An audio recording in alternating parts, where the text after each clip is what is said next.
The topic being recognizing the true from the false self can be helpful as a basis for the whole discussion. It's important to understand that most of the time when we're dealing with anxiety or depression, these internal issues or things we didn't get in childhood, we have these unformulated emotions and such.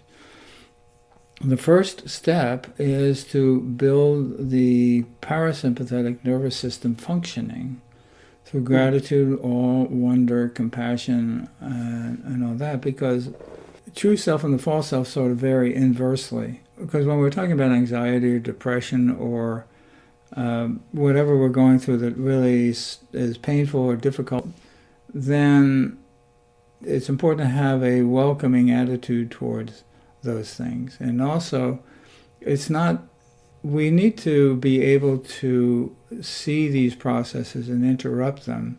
But the main issue is coming into balance, meaning how do we offset them? Because we find just naturally when somebody increases their experience of compassion and access to compassion, the anxiety and the shame and all that begins to go away. Because these systems, the sympathetic nervous system and the parasympathetic nervous system, vary inversely. That's an evolutionary fact, and so it helps us to be aware of when the false self is chatting us up, and going on and on and on, and when we're predominantly in our authentic self mode.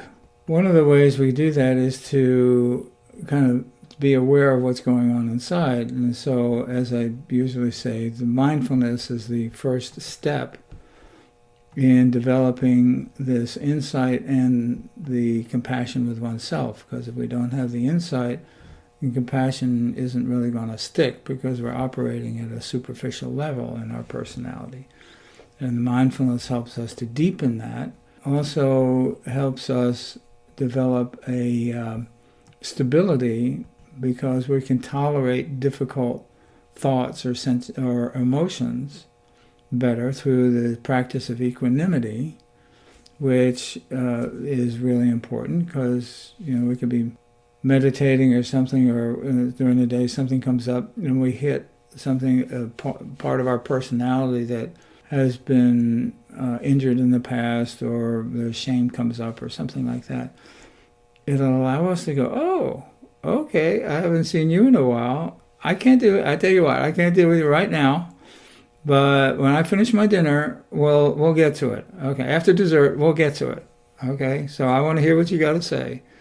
And so in a sense, I look at the whole process as psychologically and how we approach ourselves as like a 3-year-old who wanted attention from a parent. I've said this a number of times, but the analogy to me is exactly what happens is that a child's doing something, they're coloring or something at a table, the dining table, and the mom's in the kitchen cooking.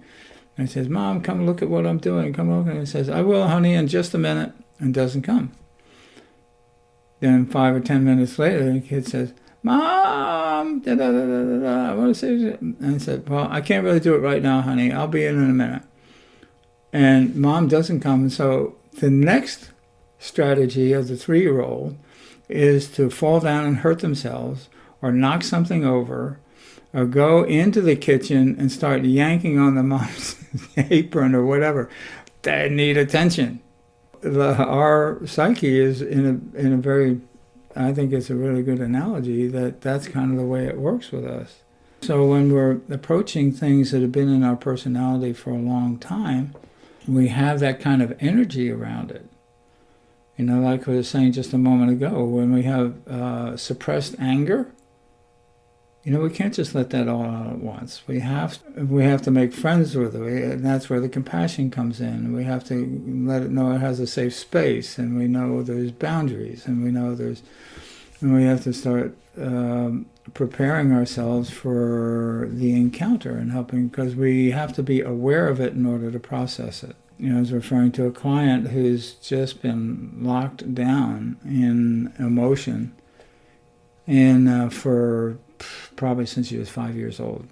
Mother is severe personality disorder, and the father is, well, it's a long story, but he's high functioning, but emotionally not so much. Let me put it that way. And we're making progress, but it's been really slow. But it's okay, because it takes patience and persistence. And in doing these practices, now most of y'all have been meditating, doing self-compassion practices for a long time. So you'll know what I'm saying when we talk about the chatterbox versus the intuitive mind, the intuitive self, or the authentic self. But the practice today is to help us to clarify that distinction, because a lot of times we don't really need to know what's what. We need to go get an Uber to go get groceries. And we don't really need the authentic self necessarily to do that. Maybe we need the authentic self to help us make the decision. Do we do this now or do this later? Are we going to do something else we need to do, return this phone call or answer this email first, or do we go that's where the authentic self comes in. But then the chatterbox is just fine. We got to do this, we got to do this and do this. When we get there, and I know what hour it's going to be on because I don't have much time, and we just work that out. And so they can be friends. They can, because some things we just need the mechanical stuff. We just need to know how to do it. Like we're applying for a job, or applying to school, or arranging a funeral. We need both of those functionings with us. We need the authentic intuitive self, and we also need the calculator, the logistics department.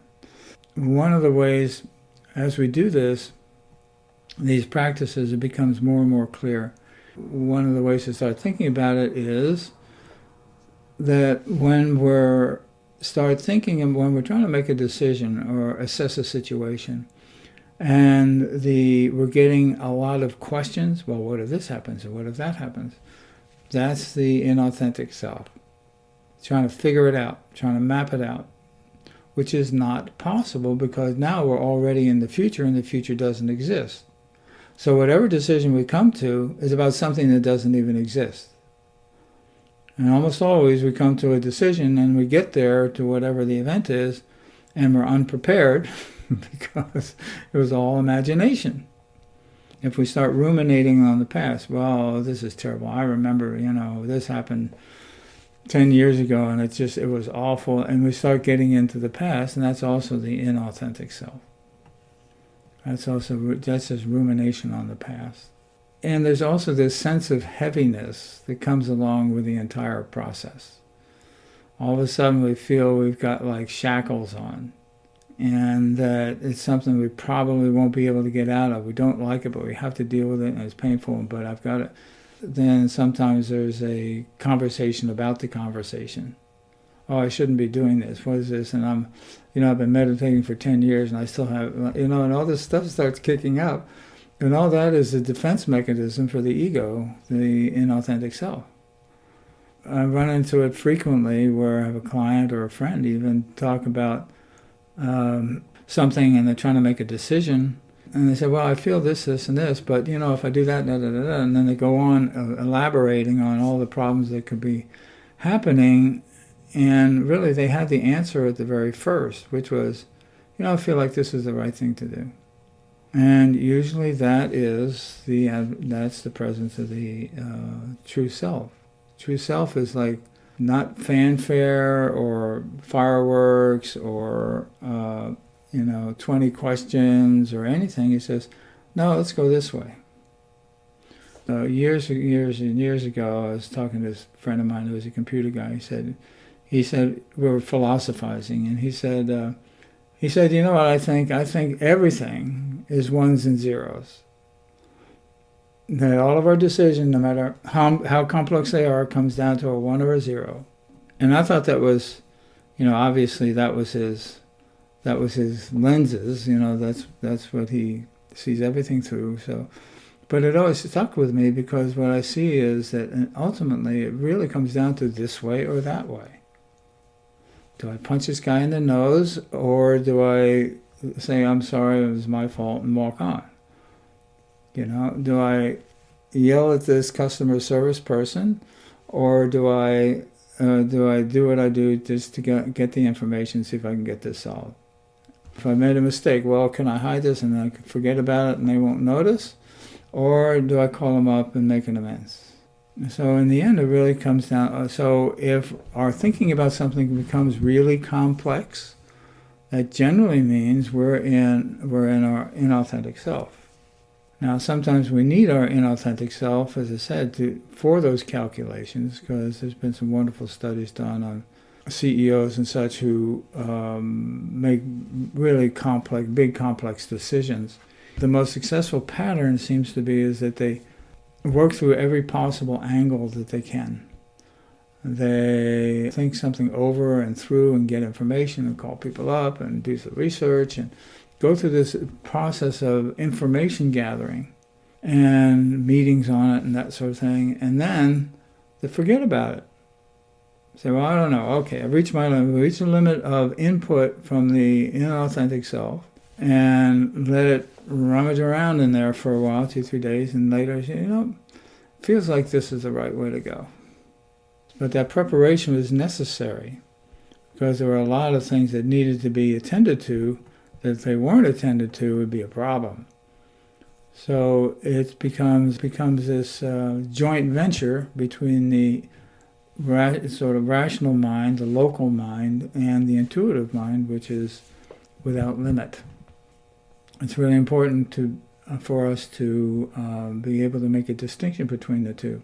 If we're trying to work something out and we see it's the chatterbox, it's the inauthentic mind trying to work things out, we have a decision to make. It's not automatic. I mean, I'm not suggesting we be sort of automatic about this, but to be aware that, okay, I'm in my chatterbox here. Is this helping? Is this information I need to gather? And most of the times the answer will be no. I don't really need to know all that stuff because I can't really know all that stuff. Then we just sit quietly and meditate or do some self-compassion exercises. The meditation, mindfulness really is, the way I see it, when we talk about mindfulness and compassion, they're really kind of one and the same thing. But one is a right hand and one is a left hand, so to speak. They're really inseparable because you can't really be practicing self-compassion without some state of internal clarity that comes with mindfulness. And mindfulness itself is an act of compassion toward ourselves, and it sort of clears things out to making space for compassion. So they're really one and the same. So when we're upset about something, then the first thing if we really get all twisted up with it and there's time is running out, we have to make a decision, that sort of thing, best thing to do is just sit for a little bit and just give the chatterbox a rest and all the anxiety that comes along with it, and bring up the parasympathetic nervous system and just sit for a while. We don't have to think about anything. As a matter of fact, that's the best way to solve a lot of problems, is not be thinking about anything. You just sit with the issue and sit in this space between stimulus and response as best we can. And most of the times, eventually, the right thought will pop up. We'll see that there's something we hadn't even thought of or couldn't really imagine pops up. And we go and do that, and it works out just fine. And there's this feeling in the gut. It just feels good. I was reading an article recently. It was from the last few years, and they were talking about the sympathetic and parasympathetic nervous system. And traditionally, collectively, they're called the autonomic nervous system because they kind of run things, keep us in proper blood sugar and oxygenation and all that stuff. And they included a third, and that is the nerves and the senses in the gut. The nervous system, the nervous system in the gut. And so they're really recognizing 3 nervous systems now. They were used to the calculator up here and then the chatterbox, but the nervous system in our gut is directly connected to the brain and part of the parasympathetic nervous system. And so the more we're aware of that, it's an extra measure of stability and groundedness. Thoughts that arise as a result of the intuitive self and the authentic self are just gentle and obvious and clear, and it's a whole different thing. It doesn't come from calculating anything. It's just intuitively obvious. And so when it's obvious, we go, oh, that's a good idea. And we just go do it. So if we're worrying about something, is it this, is it that, it's a conflict between the intuitive self and the chatterbox. And that's really what the problem is. And so the solution really is just to sit and let everything settle down and sit in the present moment, and best we can stay out of the future or the past, because that's where the inauthentic self resides, and stay in the present moment. And most times, takes practice, but most times you find something that is an indication of what the right thing is to do. So the more we're aware of how this works experientially, better things get. And it takes practice, but it works really well. So that when we know we're sort of after 5 or 10 minutes trying to work something out, that's going nowhere. So we just stop and sit and be in the present moment for a while. So if we're ever in the future or the past, that's the inauthentic self. And if we have concerns of character, like, what will they think of me? Or this is a great idea, people will really appreciate what I did. You can almost always assure yourself that that's from the inauthentic self. When we're trying to plan outcomes, that's also a signal that it's the inauthentic self. Or when we go back and try to fix the past, by, that was terrible, so next time I'm going to do this, that never works. What we really need is forgiveness for ourselves, and not to ruminate on that. Because when we go back and say, that was terrible, and that immediately goes into self-identification. I am terrible. Or I acted like a blank, so I must be a blank. So anytime we're functioning out of a sense of self-concept, we're definitely in the inauthentic self. Because the authentic self doesn't have any of that, could care less. And also if we're working on a problem and a few moments later we find ourselves at Disneyland, that's just distraction. And so we know very definitely, and you could ask the inauthentic self, what are we doing here? So, I wanted you to feel better. Oh, that's great, except that I got a real problem to solve here. So we go back and we're in the present moment, really guards us against those kind of things. What we're really doing is we're working against not only a lifetime, but many lifetimes of patterns and habitual patterns and strategies that don't work. And that's what's really kept us in the weeds. The inauthentic self is just like, there's no negotiating with it. It's just like quicksand. And the more you struggle, the more you're going to sink. And really all we have to do is pause and settle down into the present moment, and the awareness of the past and the future outcomes or occurrences begins to settle down. Then we begin to be able to see, that kind of feels good. Maybe I'll try that, see what happens. I haven't told this story in a long time. Last story. There was a fellow I was working with on a volunteer basis who had been in prison for 10 years and wanted to clean up and get sober and stuff. So he did. He got out. And miraculously, the judge, instead of giving him 25 years without possibility of parole, said, I'm going to give you 2.5 years to finish out your sentence and then 15 years probation. And he said, if I ever see you back here, even if it's for a parking ticket, you're going back to prison for 25 years. So he gets out. He's doing really well, staying clean and sober. and he starts working as a remodeler because he's good with his hands and all that stuff. 6 months later, he calls me up and says, "Hey, you know the guy I was working for?" I said, "Yeah." "Well, he hasn't paid me for 2 weeks, and he's got half my tools and won't give them back." And he said, "I know what I want to do, but if I do that, I'm going back to prison for 25 years, so I don't want to do that." I said, "Okay." Now, fortunately, I wasn't in his position all wound up, so I just said, "Well, you do good work. Do people like the work you do?" He said, "Yeah." "Okay, you got their numbers and contact information?" "Yeah." "And do you still have some tools you can do a fair amount of work?" "Yep." I said, "Well, what's the problem? Give them a call. Give everybody a call and tell them that you're on your own. You're forming your own crew. And if you like my work, if you would please refer me. If you need any other work, let me know." Well, a few months later, he had a crew of two or three other guys, and he had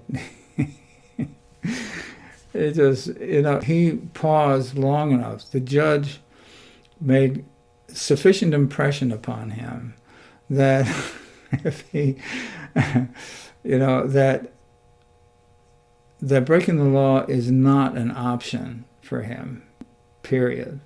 So he knew he had to do something else, but didn't know what to do. So in that sense, I was his present mind awareness. He wasn't thinking about all the assets he had. He was just thinking about everything that was gone. And when we're thinking about the negative stuff, we'll never figure anything out. Because the reality is this guy, the money was gone, and all the tools were at pawn shops. I mean, he would never get any. He would never get any of it back. Anyway, so in many ways, when we're looking at what we've lost rather than what we have, then we're almost always in the inauthentic self. Well, I made a mistake here, I made a mistake, yeah, and then I made it again. And I remember, and I told myself I'd never do that, and then I made it again.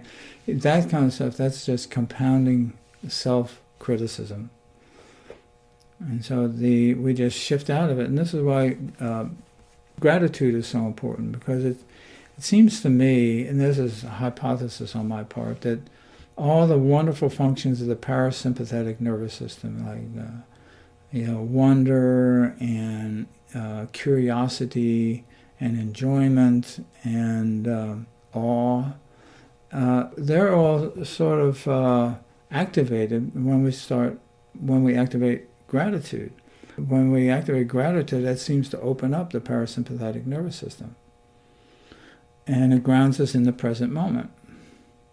Even though the gratitude may be for something that happened earlier that day or whatever, we still have the feeling of that. And that feeling of gratitude is the doorway into our parasympathetic nervous system.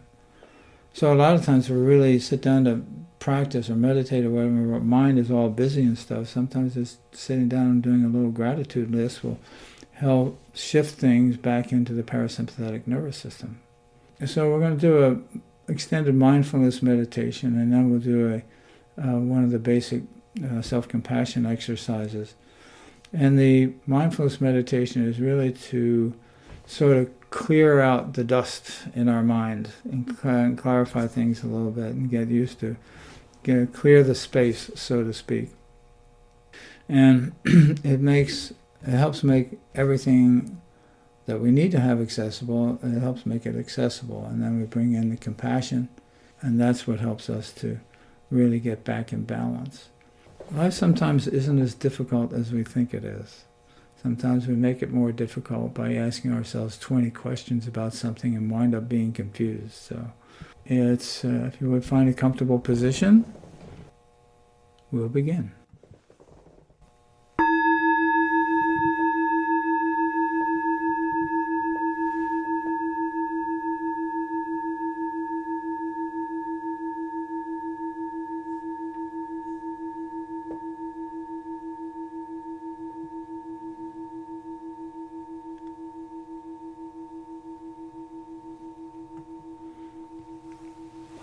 Just settling, just letting go of the day and expectations and whatever may be rummaging around our brain.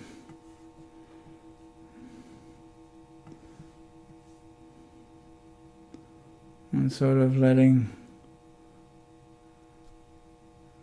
the thoughts of the day and the to-do lists flutter away in the breeze. We don't need them right now.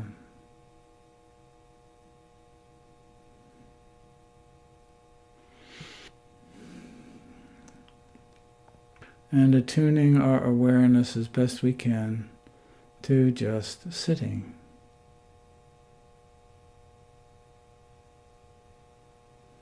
And each time a distraction comes up, a thought or a feeling, recognizing it and releasing it, and returning to just sitting.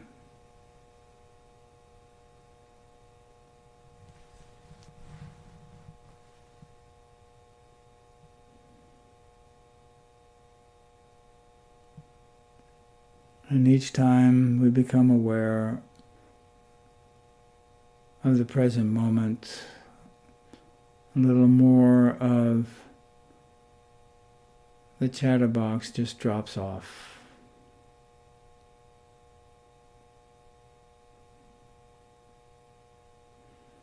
It's like we were sitting under a pile of rubble and the rubble just falls away.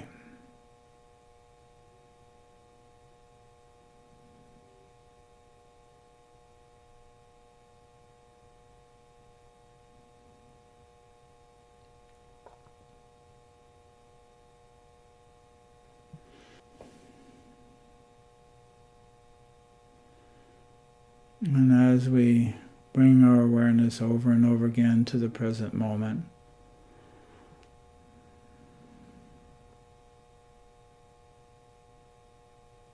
each time we settle a little more.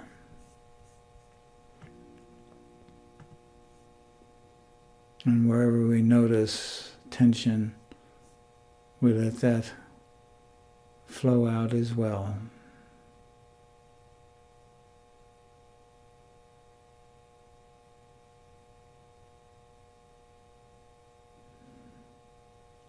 Realizing at the moment we don't need any of that stuff. Just sitting is plenty.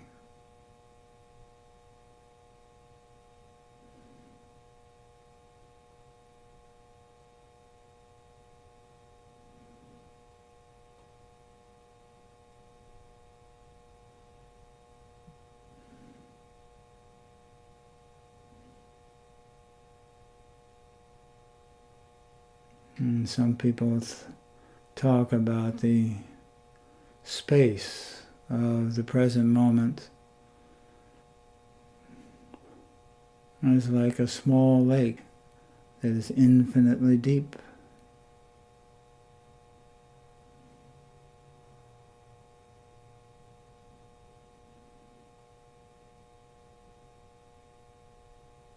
And it's always been there, we're just being more aware of it at the moment.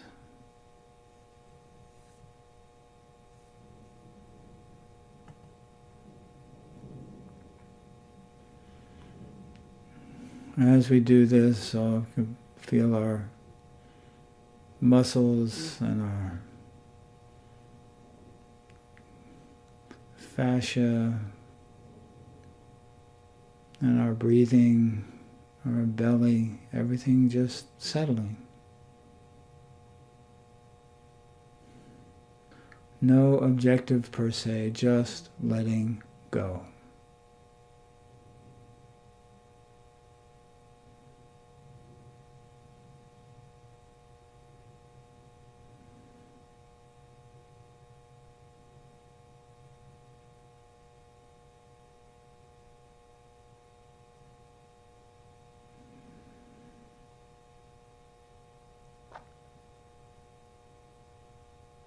And as we let go, just sitting is enough.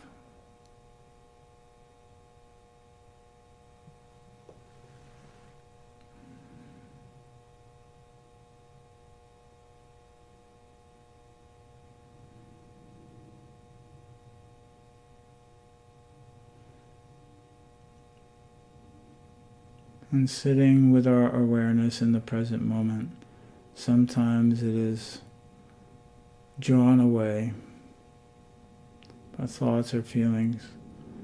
And so we recognize that and release whatever it was and bring our awareness back to right here, right now.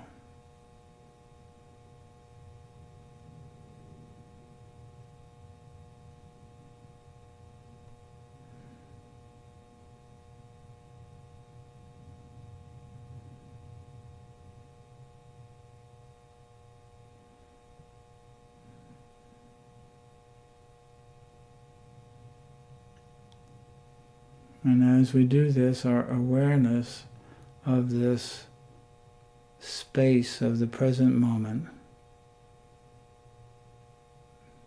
becomes more clear, more palpable.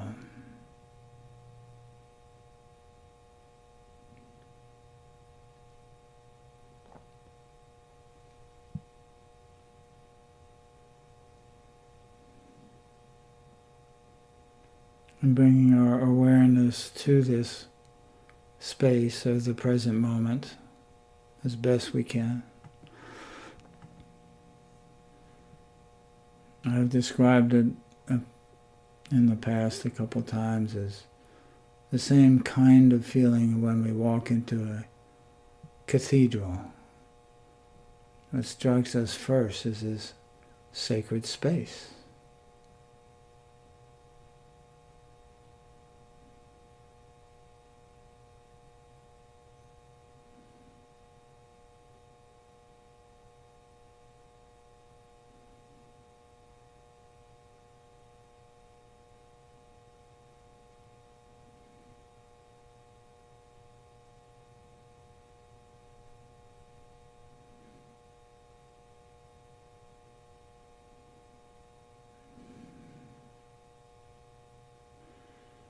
And it becomes easier and easier to let go of whatever the chatterbox wants to manifest. And easier to just sit.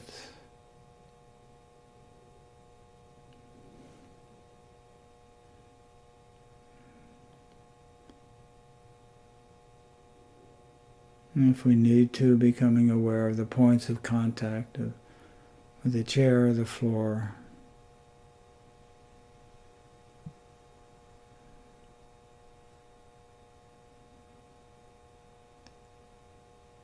Refreshing our perception of our body just sitting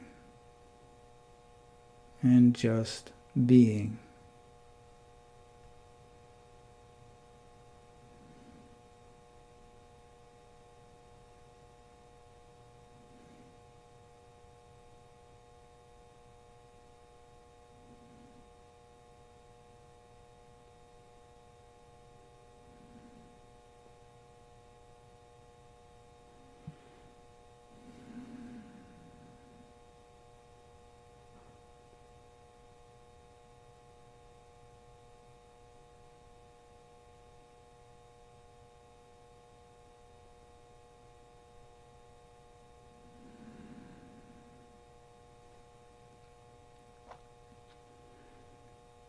And recognizing this space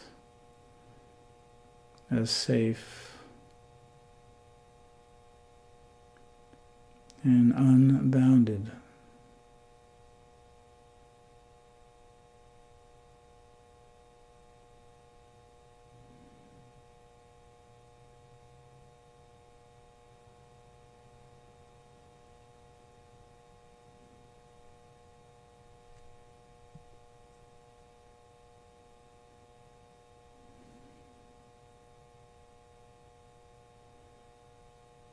And relaxing as best we can right here, right now.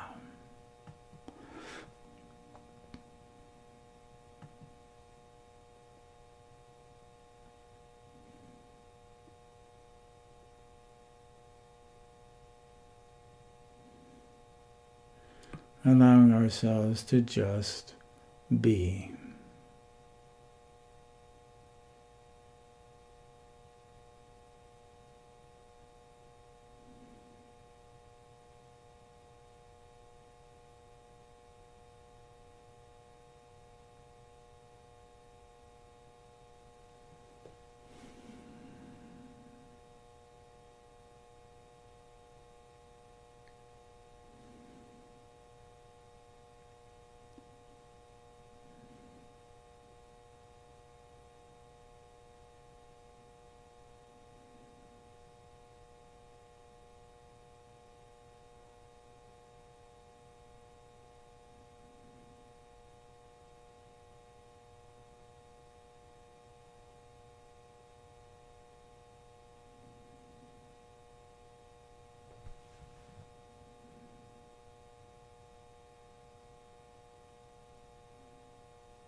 And